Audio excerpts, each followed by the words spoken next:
Pode ser, pastor Paulo. Meu nome é Juraci, eu sou de Extrema, Minas Gerais, e a minha pergunta para o Falando de Bíblia o Levíticos diz, lá no livro de Levítico diz, que o cordeiro para sacrifício tinha que ser sem mancha, sem ferimento, tinha que ser perfeito. E Jesus foi o cordeiro de Deus que morreu por nós. Só que ele sofreu açoite, ele foi desfigurado e ele teve ferimento. E como que Deus pôde aceitar esse sacrifício, sendo que lá na lei dizia que tinha que ser um cordeiro sem nenhum tipo de mácula, sem nenhum tipo de ferimento? E a minha segunda pergunta é o seguinte: Deus nunca aceitou sacrifício humano. E como que ele aceitou o sacrifício de Cristo na cruz por nós? Falando de Bíblia, hein? Shalom, shalom, meus irmãos. Que alegria poder falar com você mais uma vez. E nessa feita poder responder o meu irmão Juraci, de Minas Gerais. Ô Minas Gerais, grande abraço aqui desse irmão carioca que ama o povo de Minas. O povo de Minas é um povo que está sempre presente aqui no Falando de Bíblia. E agora eu tenho a alegria de poder receber uma pergunta do nosso irmão Juraci. Pergunta esta que nos faz pensar um pouco mais a respeito do sacrifício de Cristo. Quando você olha para a antiga aliança, quando alguém ia se apresentar a Deus diante do sacerdote, a ideia do sacerdócio era ter alguém que oficiasse entre o povo e Deus.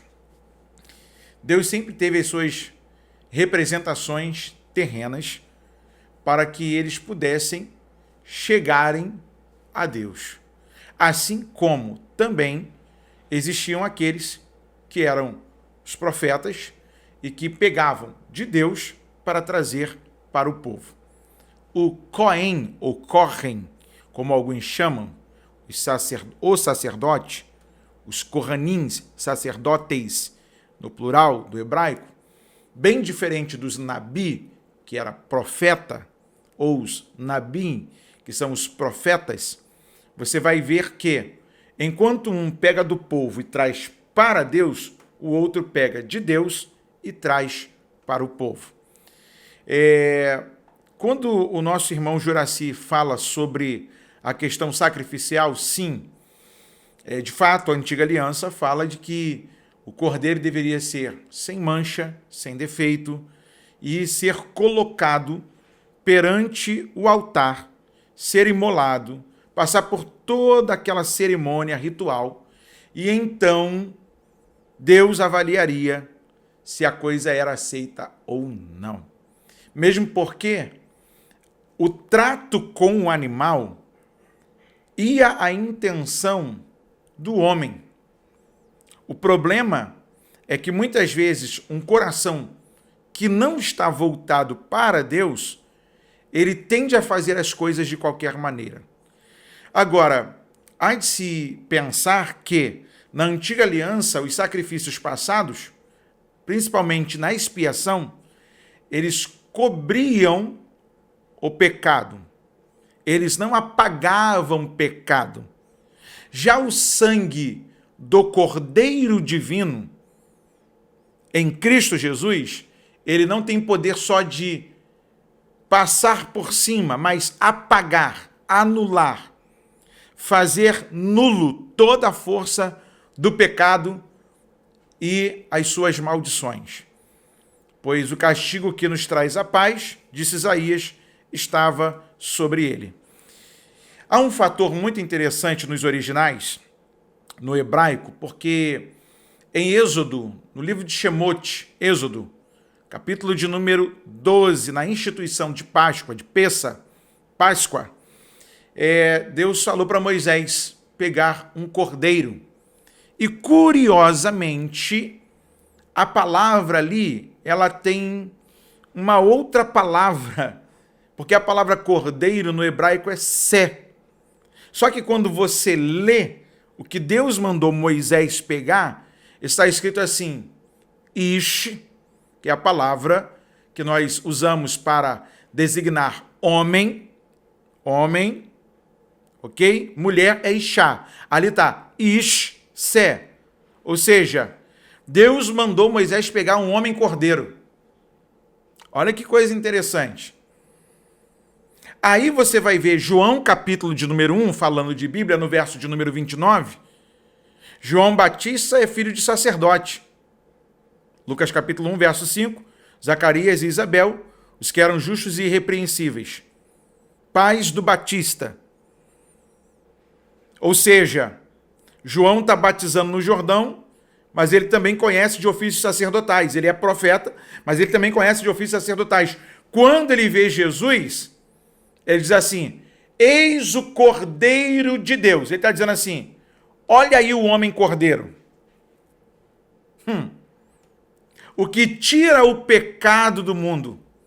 Segundo o rabino Shalom Yitzhak Urashi, na sua obra de Gênesis a Deuteronômio, você vai ver que no capítulo em que Abraão está subindo ao Moriá para sacrificar o seu filho, Urashi ele faz um pensamento dizendo que o Abraão cria que o seu filho seria o remidor da sua raça. Ele sobe ao Moriá crendo que aquele sacrifício vai ser um sacrifício expiatório para a remissão da sua raça. Aí, na hora do sacrifício, Deus fala para Abraão, Abraão, não faças tal coisa. E ele olha para trás, ele vê o quê? Entre os galhos. Você entende de Bíblia? Você entende de Bíblia? Ele vê a figura de um animal ainda novo. E aí Urashi vai explicar a sequência do seu estudo dizendo que Deus estava mandando uma mensagem para Abraão que ele havia separado um sacrifício que iria remir todo o mundo. Ok? Aí eu preciso ler com você, por exemplo, Isaías, porque a pergunta do nosso irmão é, Cristo foi flagelado antes de ser crucificado. Seria inválido a sua entrega no Calvário, uma vez que ele foi flagelado? Lembrando que no sacrifício não podia quebrar ossos, e Jesus não teve nenhum dos seus ossos quebrados. Isaías 53 diz assim, verso 3, era desprezado e o mais indigno entre os homens, homem de dores, experimentado nos trabalhos, e como um de quem os homens escondiam o rosto. Era desprezado e não fizemos dele caso algum. Verdadeiramente ele tomou sobre si as nossas enfermidades e as nossas dores, levou sobre si, e nós o reputamos por aflito, ferido de Deus e oprimido. Mas ele foi ferido pelas nossas transgressões. Mas ele foi ferido pelas nossas transgressões. Ele vai ao seu matadouro como uma ovelha muda. Ou seja, tudo aquilo fazia parte do enredo divino. Outra coisa que o nosso irmão pergunta é sobre como é que pode um Deus que não aceita sacrifícios humanos sacrificar o seu filho na cruz? É simples essa resposta. Qual era ou quem poderia se apresentar para remir o pecado dos povos? A não ser alguém divino que não pecasse, que não tivesse prazer no pecado e que atendesse toda a lei de Deus. Só Cristo. E aí entra o problema, porque não há problema nenhum nisso. Olha o que o texto diz. Mas ele foi ferido pelas nossas transgressões e moído pelas nossas iniquidades. O castigo que nos traz a paz estava sobre ele, e pelas suas pisaduras, ou, em outras traduções, pelas suas chagas, fomos sarados. Verso 6 do capítulo 53 de Isaías. Todos nós andamos desgarrados como ovelhas, cada um se desviava pelo seu caminho, mas o Senhor fez cair sobre ele o Senhor fez cair sobre ele a iniquidade de nós todos. Ele foi oprimido, mas não abriu a boca. Como um cordeiro foi levado ao matadouro, e como a ovelha muda perante os seus tosqueadores, ele não abriu a boca. Pelo contrário, na hora da crucificação, um pouco antes, ele ainda estava pedindo ao Pai para que perdoassem o pecado deles, pois eles não sabiam o que estavam fazendo. Só que existe uma coisa aqui muito gloriosa em Romanos, carta de Paulo apóstolo, no capítulo de número 5, a partir do verso de número 7, que diz assim: porque apenas alguém morrerá por um justo, mas poderá ser que, pelo bom, alguém ouse morrer. mas Deus prova o seu amor para conosco em Cristo. Mas Deus prova o seu amor para conosco, em que Cristo morreu por nós, sendo nós ainda pecadores. Verso 8 do capítulo 5 da carta de Paulo aos Romanos. Mas Deus prova o seu amor para conosco, em que Cristo morreu por nós, sendo nós ainda pecadores. Logo, muito mais agora, sendo justificados pelo seu sangue, seremos por ele salvos da ira. Porque se nós, sendo inimigos, fomos reconciliados com Deus pela morte de seu Filho, muito mais, estando já reconciliados, seremos salvos pela sua vida. E não somente isso, mas também nos gloriamos em Deus por nosso Senhor Jesus Cristo, pelo qual agora alcançamos a reconciliação. Ou seja, aquela intimidade que fora perdida no Éden, agora é reconciliada na cruz. Meu irmão Juraci, não tem como eu olhar para Cristo e ver um sacrifício imperfeito. Pelo contrário, ali é um sacrifício perfeito. Não é um sacrifício apenas humano, como o irmão colocou aqui em voga na pergunta. Não. Ali é um ato da bondade e da misericórdia de Deus que se manifesta pelo seu amor para que o Deus que é relacional pudesse resgatar os seus eleitos para si. Aí entra o escrito de Paulo. Pode ser que alguém morra por um justo, pois poderá ser que pelo bom alguém ouse morrer. Agora, só Deus vai morrer por gente pecadora igual Paulo Nascimento. Só Jesus para fazer um sacrifício por alguém que não queria nada com ele, mas porque decidiu me amar. Ele vai então fazer a entrega. Vai fazer uma entrega.